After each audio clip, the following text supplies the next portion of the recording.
Welcome back to Denby Dale, and it is raining outside, so don't need to show you any of the exterior, nothing's changed anyway.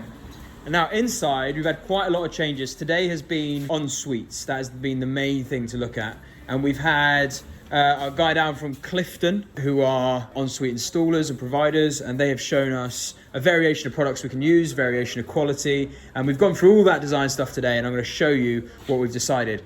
First though, update on the kitchen. We had the HMO officer here last week and he advised a few changes, that we don't need as much seating area, as he is sympathetic that not all tenants at any given time are going to sit in the room, so we don't need 8 seats. He would much rather we had a lot more storage, 2 ovens, 2 microwaves, at least 5-6 hobs, and then 2 big fridge freezers. He only said to have one tumble dryer, but we're actually going to do 2. It's always a hassle with a tumble dryer. Like, that is the hardest thing to time, and having one for potentially 8 tenants is just, it's not going to be any good. So we're going to get 2 of those. So we need to do some changes to the kitchen design, which we'll go through.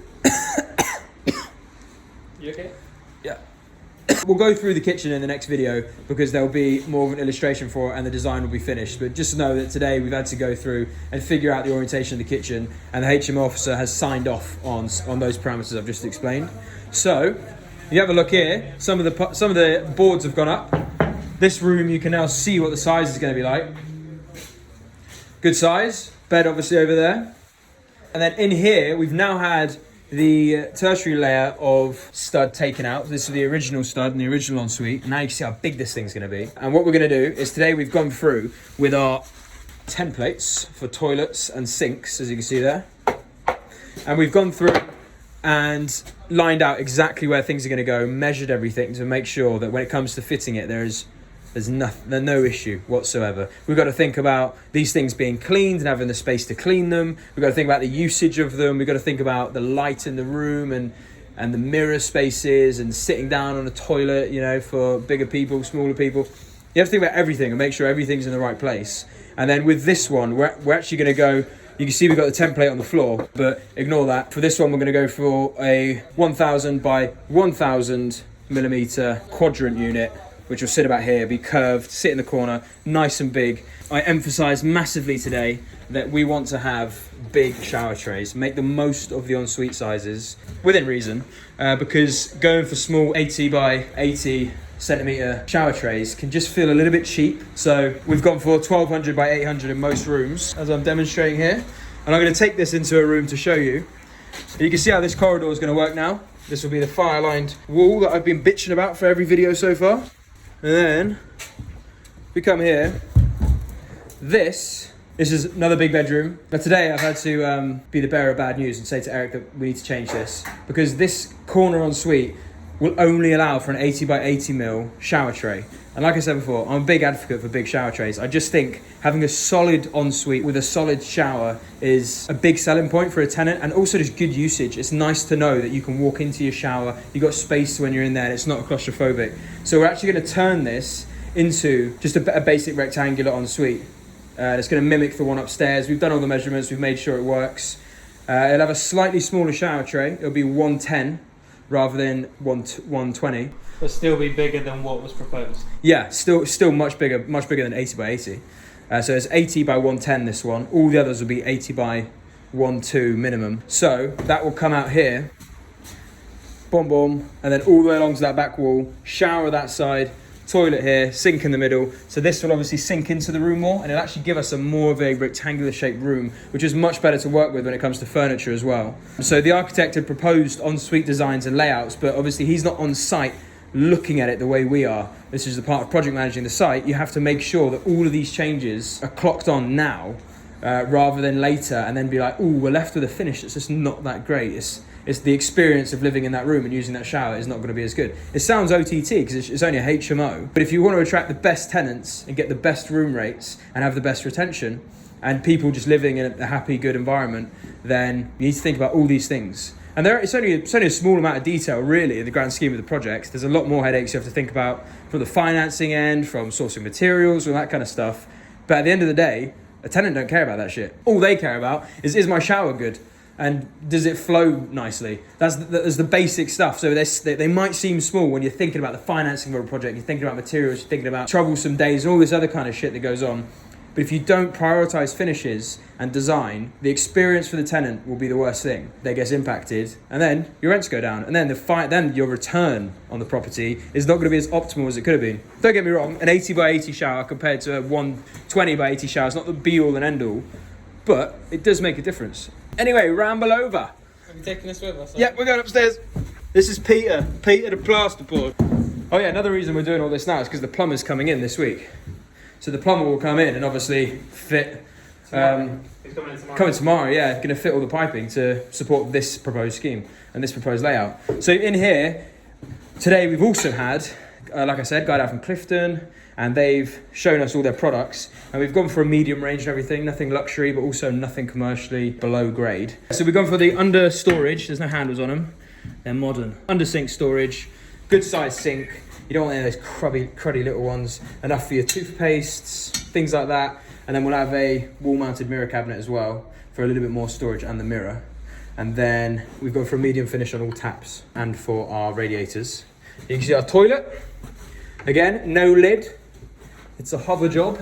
Again, we're not going for plastic lids, like thin plastic lids. They'll be like more solid, thick plastic lids, just because they can break real easy if someone decides to sit on their lid, which does happen. Here you can see this is the size of the quadrants. So this is an 80 by 80 quadrant, or 800mm by 800mm quadrant shower. And for me, that is just too small. That's cheap. This is an example of one. We'll return these, and then what they're actually going to be is that's the 120 mark. So no, that's the 110 mark. So 120 will actually be a bit further, and that will come all the way back to here, up to this point right here, and it's going to be a nice big shower.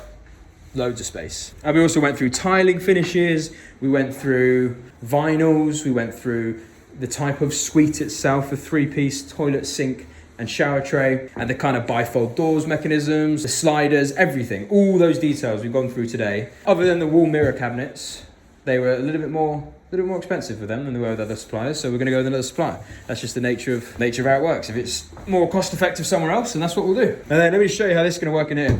We've had to move quite a lot around today. Show you. That's why you're coughing. In it, that's why I'm choking out. The result of making these changes means you have to move some of the stud walls. I'm going to show you how this works in here. Rather than go for the quadrant, which is that there, this is what was proposed. So if you stand in that... It works, don't get me wrong, you will get clean, but will you have a good experience? Probably not. It's just tight, and this is not nice, especially if you're a bigger fella. I'm a small guy. So we've made sure that on all of these, we've gone for 3 wall tiles,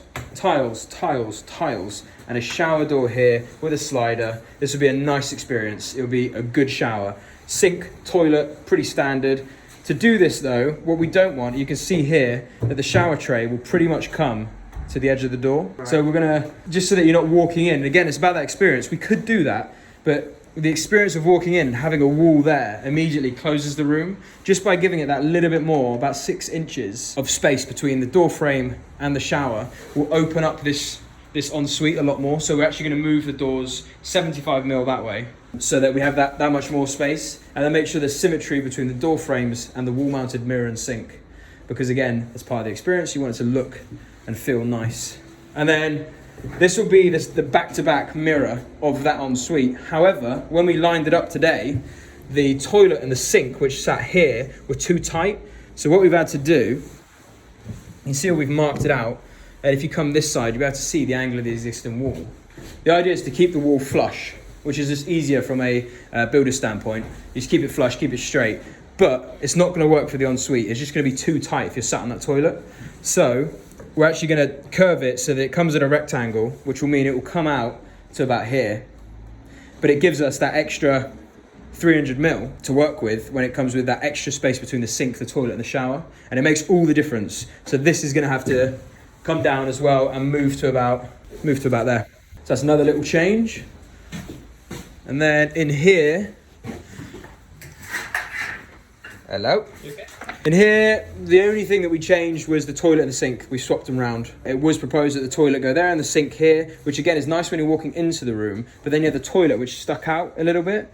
So better to have the sink there, the toilet there and the sink there. And then we need 40cm radiators rather than 50cm because there's not really an allocation for it. So we need to find a supplier that does that. Not a problem, minor issue.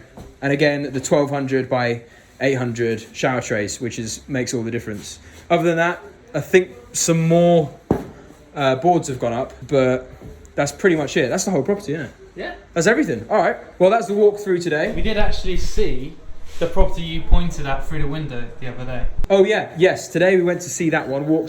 Did the last walk around with Eric because we're going to purchase on that this week. We've got it subject to planning thus far until the paperwork's gone through. You never know, but we've got it subject to planning, and that is a like-for-like 7-bed HMO. It could even be an 8-bed. We need to see. We like to do en suites for every room, but it may be in that one that we struggle. We don't know the situation with the gas supply. We might have to update the mains and the electrics, and there's a few things we need to figure out. I think the finish on this is going to be so nice. We've really, really gone in hard on details, and it's going to be nicer than some of the other HMOs we've done before. We've tried some experiments on this one, again, just to test the model and just to see what finishes work better. Does it affect the rents we get? Does it affect retention on the lets and all that kind of stuff? We're in a different area. Wakefield's slightly better area for rents, so we expect that anyway, but I'm quite excited to see these finished. Drop a comment, let me know what you think. Like the video, turn on notifications and all that stuff. I don't normally plug these kind of things, but yeah, just turn on the notifications. That's a good thing to do. That helps us out a lot. Send us some cowpole. Subscribe, man. That's the big thing. And don't do that, kids. We've got a lot of content coming out at the moment. We're like 5 weeks ahead, so we might even start doing every Wednesday at some point when Darlington's up and running. There's going to be content out of our ears. So be ready. Big love. Halloween's coming up soon. Funky stuff.